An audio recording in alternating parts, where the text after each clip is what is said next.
Story time. My wife of 11 years cheated on me with our son's coach, part 3. Usually, I have one day that I spend in town. I sometimes would come home for lunch if I didn't take one. Especially when there was a lot of sex going on. I got home and she was not there. I called her but she did not pick up. I drove by Ted's place and her car was there. I finished my route.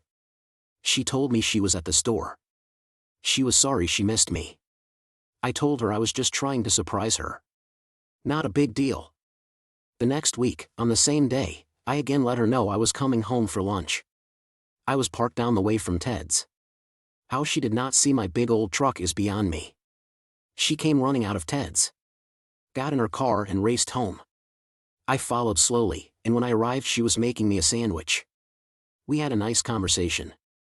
Saturday, after the game, I took my son home and had him change, and took him to my dad's. I went home and of course, the wife was not there. So I drove to Ted's. Her car was there. I called her. She was kind of annoyed, then I asked what she was doing at Ted's.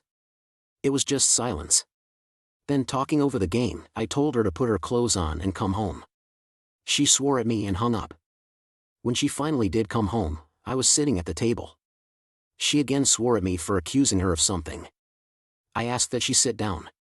She refuses, getting more agitated by the minute. I told her a little more forcefully to shut up and sit down. Let me say my piece. I had a folder and she asked what was in it. I told her to sit down so I can show her. I started pulling out screenshots of her texts. She went ballistic that I would snoop in her phone. I then pulled out the more incriminating texts. She tried to explain it away. Then I pulled the nudes out. She shut up. I told her we were done. I would give her until the following Sunday to be out. I was going to an attorney, Monday.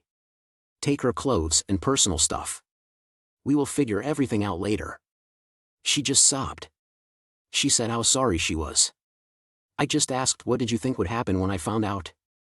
She had no answer. I have stayed at my dad's since the weekend. I brought my son back on Sunday so he could catch his bus to school on Monday. I had explained to him that mom and dad would not be living together anymore but he would still live in his house. I got home tonight and all her stuff was gone. There was a note that said she would drop my son off after practice. We had agreed she would pick him up after school. She could stay until I got home or I would pick him up at her parents'. I already talked to a lawyer and the divorce is underway. But I still feel like something is missing. Do you have any ideas or advice? Please leave them in the comments. Make sure to follow us for more, and don't forget to check out the link in the bio to learn all the signs of cheating.